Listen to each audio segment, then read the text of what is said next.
Are you wanting to live a life with no regrets? I spoke to Cory, who's sailing around the world and helping others design a life with no regret. Let's get straight into it. You live a very unique life, I would say. How do you go from briefing Congress to sailing around the world? Good question. Um, I think first it started with finding something I wanted to do more than what I was doing previously, because unlike, some life transitions that you might hear about where people are miserable or they're like something terrible happens to them and they feel like they have to make a change, I was actually pretty happy in my job for a long time, and I could have had that job maybe for the rest of my life.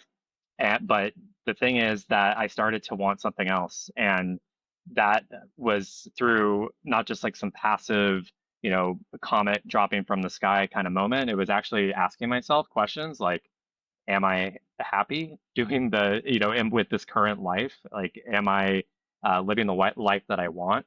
And finding out that I did really want more. And what I wanted more of specifically was things like adventure, more freedom in the ways that were really important to me, and also to really live a life where I could embrace the unknown and like where serendipity could do some work, where like I could put myself in situations that I had no idea what the heck would happen, and maybe it could lead to something just really surprising and really cool. And so I felt like if I stayed on my path, advising Congress and working for the federal government, that it would be really rewarding, most likely, and I would be fine. But I would always wonder what it would have been like if I would have done that thing that I thought of that day, or developed over weeks of conversation with my husband, and and like what it would have been like to not do that thing. And at some point, there was just a make or break moment where we decided we have to pursue this. Like we have to see what this is about. And it was a slow process to figure it out, like to test it and things like that. But before I made the jump, it was about 10 months or so before really coming up with the idea and making the decision to like leave my job. And we worked our way up to that, me and my husband together. But yeah, it was about building this vision that was actually cooler, and more interesting than the version of life that I was living. And about a year later now, since leaving my job, I don't have any regrets, even though financial insecurity is there if I wanted to go there mentally, and all these other things are different. But it's still a way better and way more interesting life than I could have ever imagined. How did the buying a sailboat and sailing the world, why that? Why not pick a caravan and go a more safe route? Yeah, the thing is that it was a very emotional connection with sailing. We started to really open up our aperture on what was possible in life, and the most obvious thing actually not wasn't living in a van, but it was like moving to a new city, like maybe Thailand, Bangkok or something like that, and try that out, and just see what that was like, or maybe some new American city, because that's always a fun thing to do. We've done that actually quite a bit. It's just moved to a new American city, and there's something really exciting and interesting to explore there. But we discovered the sailing thing both independently. My husband and I kind of came up with it through just exploring YouTube, and we came together and talked about it. And we're like, whoa, we both kind of like stumbled across the thing. YouTube must be like spying on us or something, because they presented similar. We just both stumbled on it just by exploring, but there was just a strong emotional reaction to the possibilities. And we found people really early on YouTube specifically, who were being really honest about the good, the bad, and the ugly. And so it felt like it was very easy to really see what this life would look like if we made the move. It wasn't like just like these Instagram pages of all this beauty and sunset and all that kind of stuff. Like I don't like to, advice to anyone that's looking at some big life change. Don't trust anyone who's only talking about the good. Like if trust the people who are talking about the good, the bad, and the ugly, and then you can make an informed decision about whether those are the types of constraints and those are the types of challenges that you're interested in having. But for us, we were like it just seems super cool to like have this life where our home is also our transportation, and also it could cross oceans and go to new countries that are totally unavailable unless you were to like hop on like a small plane and like make a make 3 stops on the way or something like that. I mean, there is the uniqueness of exploring the world in this way was really alluring. And I think also just being in nature was also really cool, and not having to stick to roads and to figure out like where can you park your van or whatever was exciting. And like the last thing was that just going back to this idea of the truly unknown and unexpected, we felt like if we were to move to a new city in the US or abroad, that within like a few months, maybe 6 months, we would just kind of get used to it and it would become routine. And this life didn't look like it would feel that way anytime soon. And that was like really exciting to us in this world where, there's supposedly so much exciting, cool stuff to explore, and we never have enough time and enough years to see it all in one lifetime. Like this sailing just felt like it was more aligned with that ethos of being able to scratch the surface deeper in a way that we couldn't otherwise do it.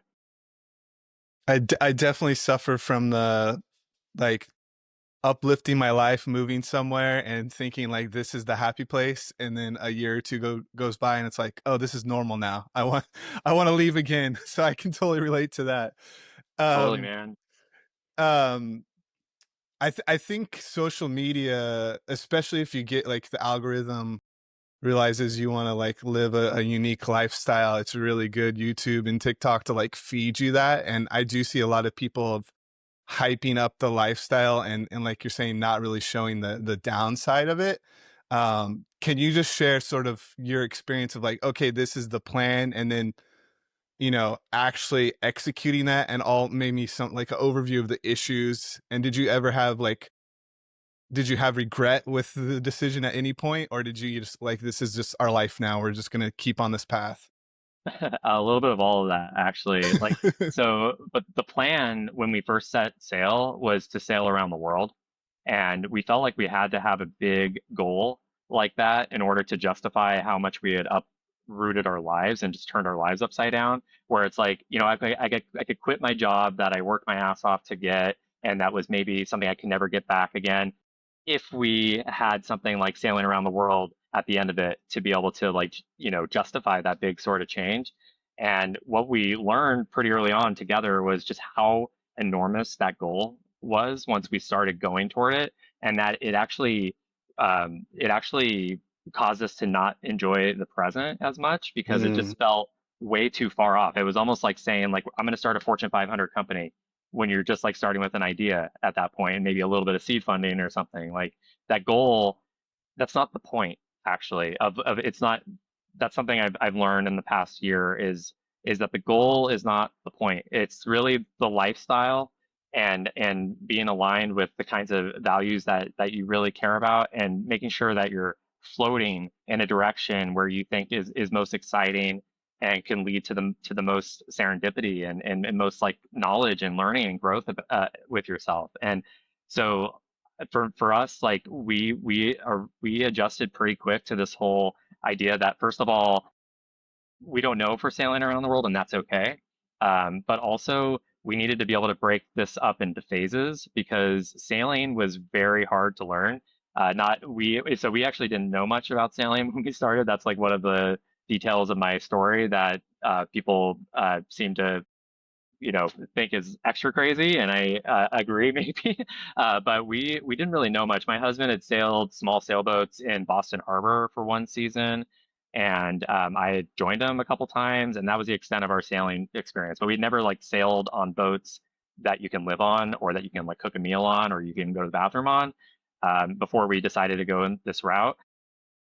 And even though like we understood the basics pretty quick of sailing, the reason that people sail is that it's always challenging. Like every sail is something new to learn. There's always some unexpected challenge or lesson or harder earned lesson or something that breaks, something that just goes sideways that you weren't expecting. The forecasts are wrong. The waves are bigger than you thought they would be. The all these different things that can happen. And so we had to really pretty quick take this whole adventure in phases.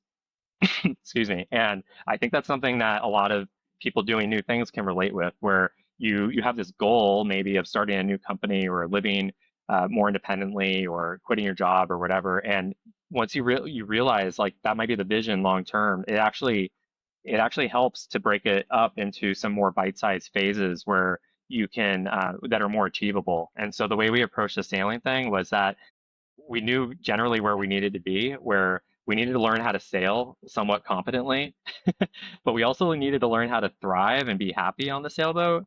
And like, because this is our home, and it wasn't something that came automatically. Like, we live on 100 square feet of living space. Like, I don't know what that translates to me to in terms of meters for the European listeners, but it's very small. It's like the size of a parking spot, basically, and we're constantly tripping over each other, and we don't have much in terms of amenities. We don't even have a working refrigerator on the boat, and it required a ton of adjustment in order to figure out like what we needed, and to figure it out empirically, and not just like buy all the crap that people told us we needed, but actually question and be like, okay, is this really what we need, and things like that. And that was a whole other phase, and then the third phase was to make this sustainable. And like, we knew when we left that we had about a year comfortably where we were a financial runway before we had to start to really reorient in the direction of figuring out how to make this financially sustainable. Um, and so, but we didn't know how we were going to do that exactly. Like, we had to like actually, we didn't know how we were going to do any of this. And so at some point we needed to just trust ourselves in our collective ability. Like, that's something that I'm emphasizing more and more as I understand my own story better, is like, I don't think I could have done this on my own. I think that this was like sailing and living this way was a very specific, um, like, uh, like collaboration or like synergy between me and my partner, and that's why it was possible for us to do this. Uh, and and yeah, and it was really really challenging, but we've been able to but at some point we had to trust that we could figure it out. And it's interesting because like, we've been gone now for 11 months. I've already had some months where I've been able to make enough money to support us, and I have like pretty much, I think, the proof of concept that this is going to be possible to sustain indefinitely. Partly because we live very frugally, our expenses are as low as possible, but also we work our asses off to get what we want. And I think like for specifically for hardworking people, people that do have a history of being able to make things happen in their lives, like, there is a certain amount of trust at some point that you need to have in order in your ability to figure things out. And so, yeah, I know this is kind of a lot about just how we've shifted even how to think about this whole thing. But right now we don't have the goal of sailing around the world as much, but we just have the goal, or I can speak for myself, I have the goal of just really being comfortable in this unknown, of not necessarily having a 5-year plan or 1-year plan, but just getting really comfortable with the direction that I'm heading in. And right now I'm super excited about that, even though, to be honest, I don't know where I'm going to be in like 2 or 3 months. And that's actually why I chose this life. If you go back to like why this life was interesting, is that was actually exciting, and that actually is the way our life is set up. And I have to, yeah, sometimes still like remind myself that this is what I wanted, even because it is uncomfortable. And I could talk more about that, but yeah. Yeah, I lived out of my backpack for a couple of years and traveled through lots of places, and I definitely can relate to the not knowing like your day to day, and like at any moment, if you just like decide, you can just get up and go to the next place. And there's something very amazing about having that freedom, but also living it for too long, it also makes it hard to come back to normal life, which I'm struggling with at the moment myself, but that's a whole nother story.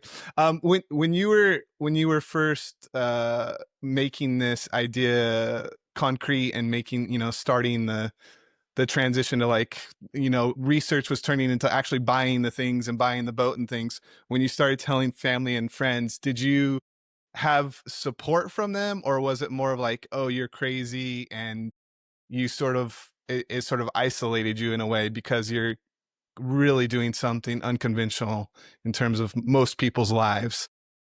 Yeah, I got a mix of reactions actually. The first friend that I told, I got a really lukewarm reaction, and that really was pretty jarring, to be honest, because I expected my friends to be pretty excited for us doing this crazy thing.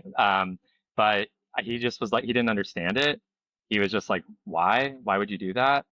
And then I told my mom, and she was like, "Oh my God, don't tell me that. Like this is, she got, pretty quiet. She did like, I think have a level of trust that I had proven myself enough in my life to be able to navigate some really difficult and challenging times in my life. But yeah, there were a couple people early on that were really like skeptical.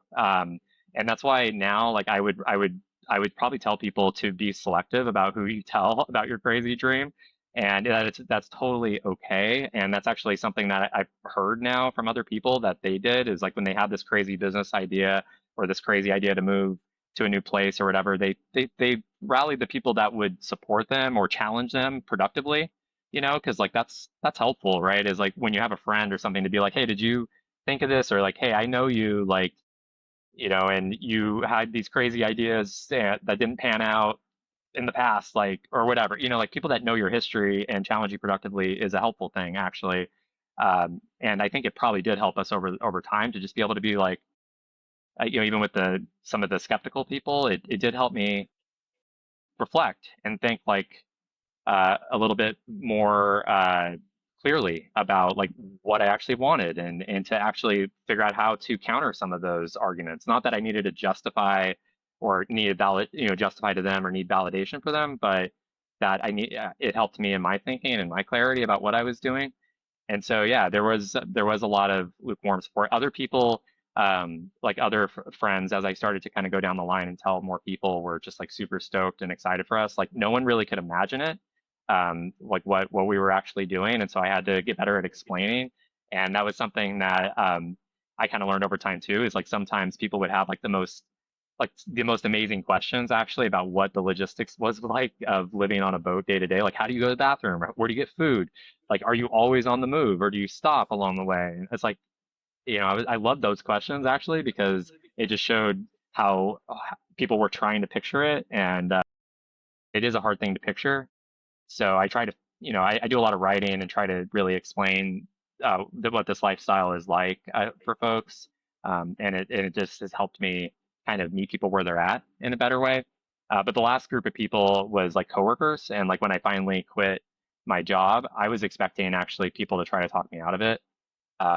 I was expecting like my boss and like higher management to be really like upset maybe because I gave a 1 month notice, and I think that was very professional of me, but I still just was expecting a lot of doubt, and skepticism, and it just wasn't that way at all. There was one person at work that tried to walk me down and say like, "Hey, did you ask about a leave of absence? Maybe you don't have to quit." And I actually appreciated that conversation a little bit, but everyone else was like, "Damn, go do it. Like you only live once. I wish I could do it." Stuff like that. And that actually just some of those responses actually helped me form like my business idea, which was to help people through transitions in their life where they feel stuck, they feel like they want to do something else, and they're not exactly sure how to move forward. Because I realized that I actually had kind of it was that came easier to me to be able to do that than it does to some people.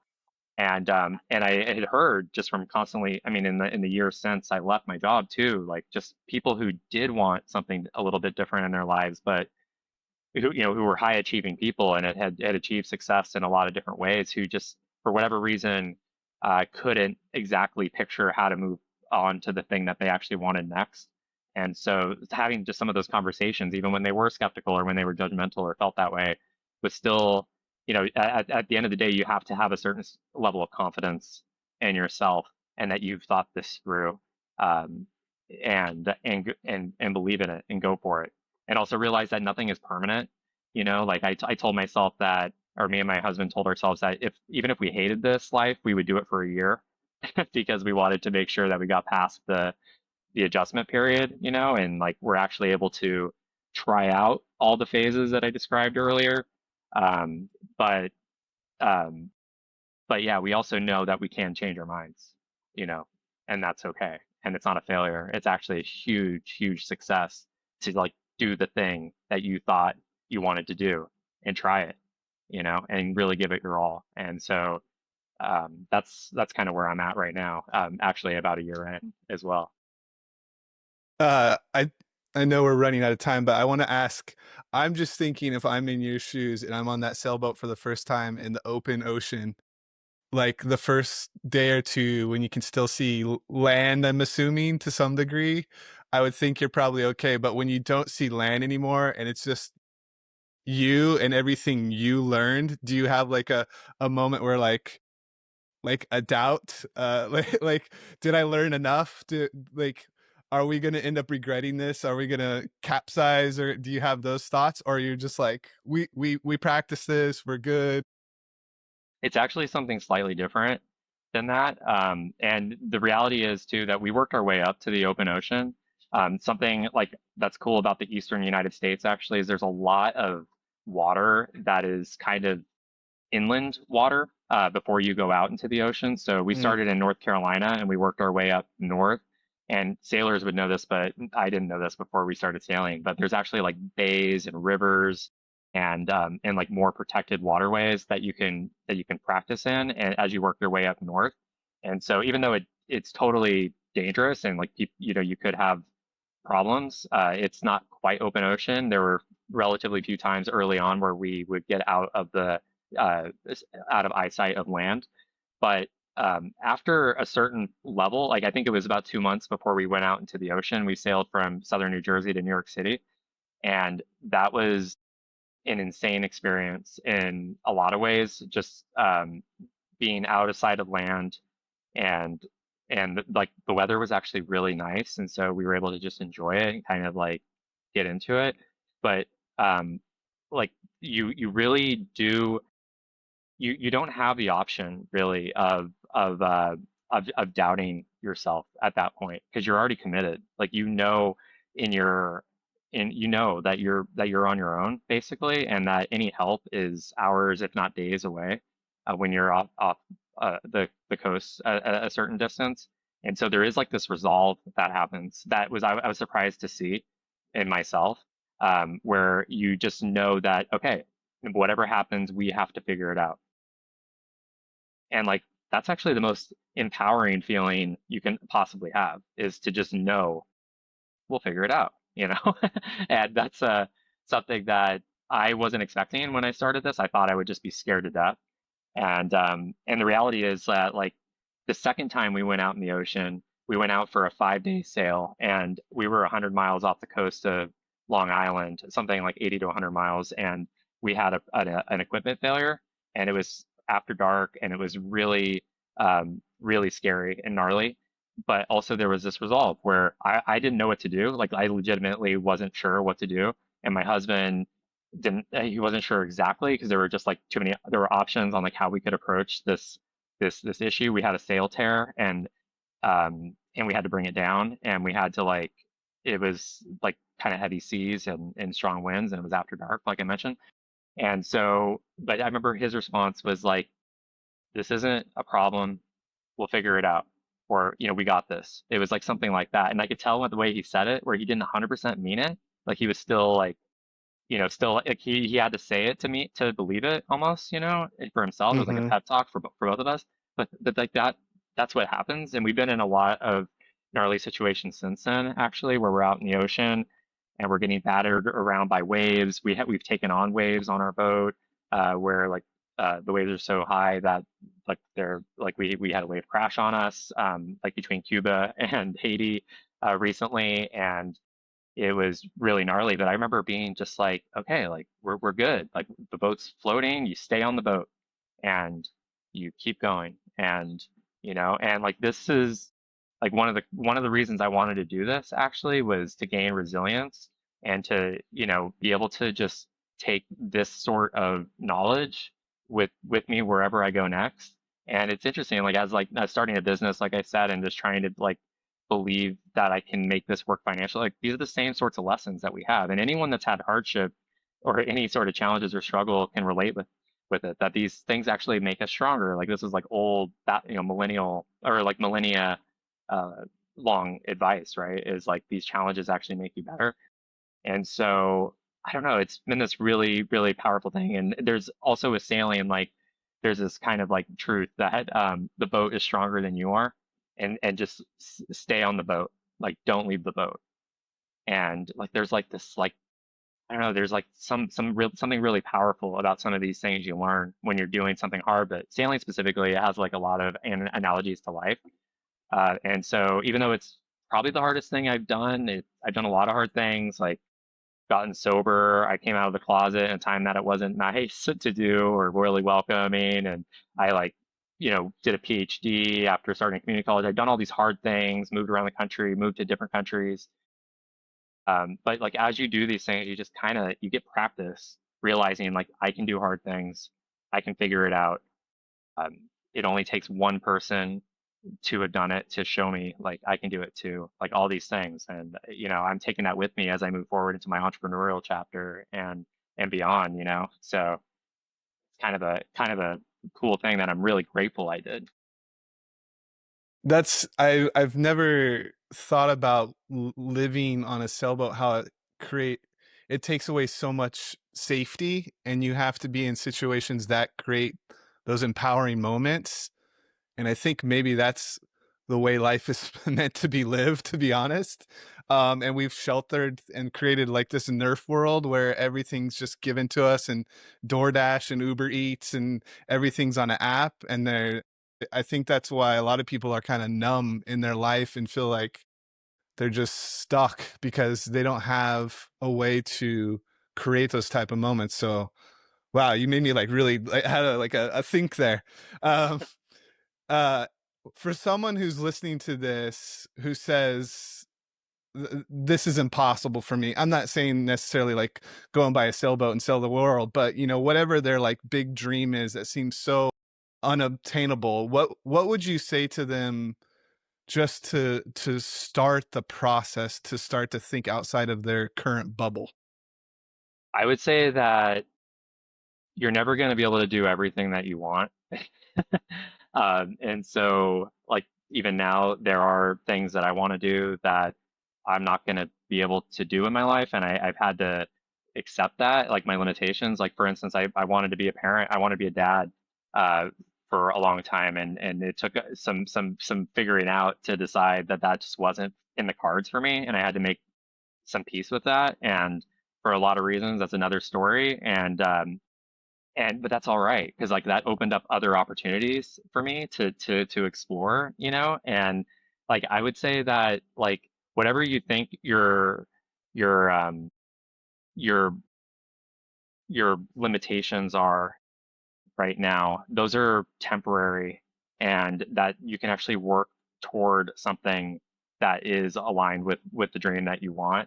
And so what I've like discovered through just this whole practice really is that what I really wanted to do was to live according to my values as much as possible. And so I did a lot of work with the help of other people, with like a mentor, talking, really figuring out like what are the values that are important to me in life and what is possible in my life given those set of values to just to live accordingly. And so I wanted a life of adventure and more freedom and more authenticity, for instance. And I wanted to get more comfortable exploring the unknown. And I felt really stuck. Like even in my job where I was making decent money, I didn't think that I could leave. But once I saw other people that had done it before me, that really helped to just open up a whole new set of possibilities for me that I didn't not that I could do it myself and I could do it sooner than I thought. Because like the reality, I think a lot of people just think that they can't do it now. They don't have the money, they don't have the skills or whatever, and so they assume that they can never do it, or maybe they'll have to wait till retirement. And that's just not the case. Like we can learn over time and over a relatively short amount of time, like 18 months or 24 months, and develop the sorts of skills and the sorts of the sort of resources that we need to build some vision that is aligned with our values. And it doesn't have to be the maximal thing necessarily. It doesn't have to be living on a sailboat. It doesn't have to be living abroad, like necessarily. It could be, given our constraints, given who we are, it can be something else, you know, that is still different and better than what we're experiencing today. But yeah, I think it does require a lot of thinking and a lot of work and opening yourself up to what else is possible, not just sticking your head in the sand, and really like and really starting that process of imagining what else is possible for you, and what you want your life to look like, because it is in your control. There are a lot of things in your control. Where can people find you or reach out to you if they want to design a life with no regrets? Yeah, so you can find me on LinkedIn. That's where I really appreciate messages, I think, these days the most. I also have a Substack that's called Radical Paths, and I write regularly about this experience of living on a sailboat and also living according to our values, and how to do really hard and impossible sounding things, uh, and all the lessons that, you know, come from that. So my Substack again is Radical Paths, and you can find me on LinkedIn. Of Well, thank you very much, Cory. I hope this inspires one other person out there, and I appreciate your time. course, thanks, Dustin.